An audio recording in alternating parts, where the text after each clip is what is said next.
Middle class family, நடுத்தர குடும்பத்து வீட்டில் வசிக்கும் மகனுக்கு வீட்டில் இருக்கவே பிடிக்கவில்லை.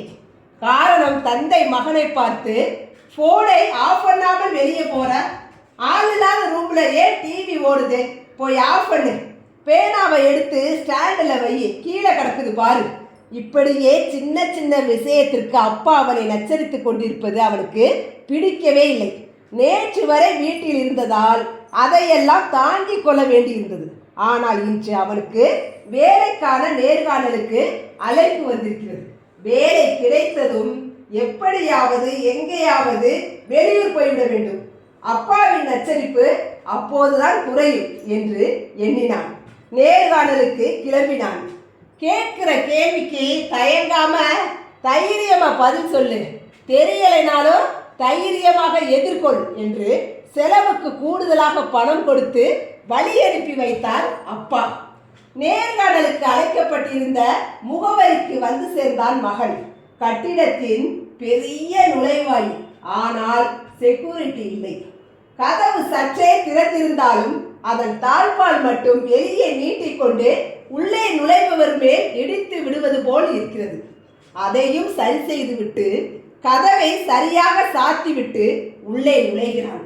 நடைபாதையின் இருபுறமும் மலர் செடிகள் வரவேற்கிறது.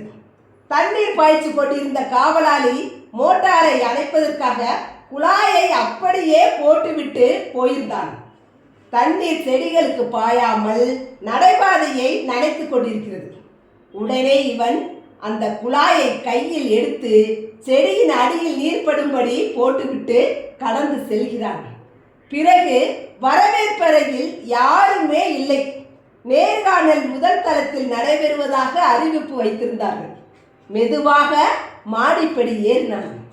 நேற்று இரவில் போடப்பட்ட லைட் காலை 10 மணி ஆகியும் எரிந்து கொண்டே இருக்கிறது. விளக்கை அணைக்காமல் செல்கிறாயே என்ற அப்பாவின் கண்டிப்பு காதுக்குள் ஒலிப்பது போல் தெரிய எரிச்சல் வந்தாலும் படியின் அருகே இருந்த சுவிட்சை இயக்கி விளக்கை அணைத்தான். மாடியில் பெரிய ஹால், ஏராளமானவர்கள், நிறைய பேர்கள் இருக்கையில் அமர்ந்திருக்கிறார்கள். கூட்டத்தை பார்த்த மகனுக்கு ஒரே திகைப்பு. நமக்கெல்லாம் இங்கு வேலை கிடைக்குமா என்ற மனசாட்சி படபடக்க ஆரம்பிக்கிறது. பதற்றத்துடன் அறைக்குள் நுழைய காலடி வைத்தவன் மிதியடியில் வெல்கம் என்ற எழுத்து தலைகீழாக இருந்ததை கவனித்தான். அதையும் வருத்தத்துடனேயே காலால் சரி செய்துவிட்டு உள்ளே நுழைகிறான். அறையின் முன்புறத்தில் நேர்காணலுக்கு நிறைய இளைஞர்கள் அமர்ந்திருக்க, பின்புறத்தில் நிறைய ஃபேன்கள் சும்மா ஓடிக்கொண்டிருக்கிறது. யாருமே இல்லாமல் ஏன் அறையில் ஃபேன் ஓடுது என்ற அம்மாவின் கேள்வி காதுக்குள் ஒலிக்க மின் விசிறிகளை அணைத்துவிட்டு மற்ற இளைஞர்களுடன் சென்று அமர்கிறான். இளைஞர்கள் ஒவ்வொருவராக உள்ளே அழைத்து மற்றொரு வழியாக வெளியே அனுப்பிவிட்டனர். இதனால் என்ன கேள்வி கேட்பார்கள் என்பது மகனுக்கு தெரியவில்லை. கலக்கத்துடனேயே நேர்காணல் அதிகாரி முன்பு போய் நின்றான். சர்டிபிகேட்டுகளை வாங்கி பார்த்த அதிகாரி அதை பிரித்து பார்க்காமலே நீங்கள் எப்போது வேலைக்கு சேருகிறீர்கள் என்று கேட்டார். இது நேர்காணலில் கேட்கப்படும் புத்தி கூர்மை கேள்வியா, இல்லை வேலை கிடைத்து விட்டதற்கான அறிகுறியா என்று தெரியாமல் குழம்பி நிற்கிறான் மகன். என்ன யோசிக்கிறீர்கள் என்று பாஸ் கேட்கிறார். நாங்கள் இங்கு யாருக்குமே கேள்வி கேட்கவில்லை. கேள்வி பதிலில் ஒருவனின் மேலாண்மை தெரிந்து கொள்வது கடினம். அதனால் செயல்பாட்டின் அடிப்படையில் தேர்வு வைத்துவிட்டு கேமரா மூலம் கண்காணித்தோம். இங்கு வந்த எந்த ஒரு இளைஞனுமே தேவையில்லாமல் வீணாக்கிய நீர், எரிந்த மின்விளக்கு, ஓடிய ஃபேன் எதையுமே சரி செய்யவில்லை. ஆனால் நீங்கள் ஒருவர் மட்டும்தான் அத்தனையும் சரி செய்துவிட்டு உள்ளே வந்தீர்கள். நாங்கள் உங்களையே தேர்வு செய்திருக்கிறோம் என்றார். அப்பாவின் கண்டிஷன்கள் எப்போதும் அவனுக்கு எரிச்சலையே தரும். அந்த ஒழுங்குமுறையே இன்று வேலை வாங்கி தந்திருக்கிறது என்பதை அறிந்த போது நெகிழ்ச்சியாக அப்போதுதான் உணர்கிறான். அப்பாவின் மீதுள்ள எரிச்சல் சுத்தமாகவே தணிந்து விட்டது. வேலைக்கு செல்லும் இடத்திற்கு அப்பாவையும் இனி அழைத்து செல்லும் முடிவுடன் சந்தோஷமாக வீடு திரும்புகிறான் மகன். அப்பா நமக்காக எது செய்தாலும் சொன்னாலும் ஒரு சிறந்த எதிர்காலத்திற்காக மட்டுமே இருக்கும். உளி விழுகையில் வலி என நினைக்கும் எந்த பாறையும் சிலையாவதில்லை. வலி பொறுத்த சில பாறைகள் சிலையாகி ஒளி கூட்டுகின்றன.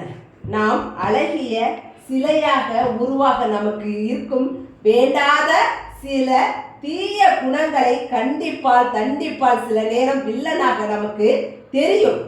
தந்தை உளி போன்ற வார்த்தைகளால் கட்டுப்படுத்துவதால் தான் நாம் காலரை தூக்கி கொண்டு கண்ணாடி முன் நின்று அவர்கள் உருவாக்கிய சிலையாகிய நம்மை அழகியாக பார்த்து கொள்வது அந்த தந்தை என்ற ஒளி செதுக்கிய அந்த பாக்கியவான் தான்.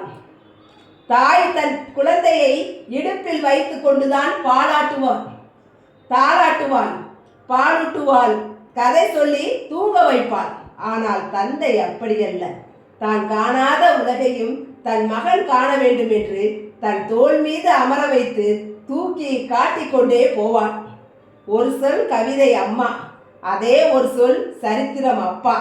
தாய் கஷ்டப்படுவதை கண்டுபிடித்து விடலாம், ஆனால் தந்தை கஷ்டப்படுவதை பிறர் சொல்லிதான் நாம் கண்டுபிடிக்க முடியும். நமக்கு 5 வயதில் ஆசானாகவும் 20 வயதில் வில்லனாகவும் தெரியும் தந்தை இறந்த உடனே மட்டுமே நல்ல நண்பனாக பாதுகாவலராக தெரிகிறார். தாய் முதுமையில் மகனிடமோ மகளிடமோ புகுந்த காலத்தை கடத்தி விடுவாள்.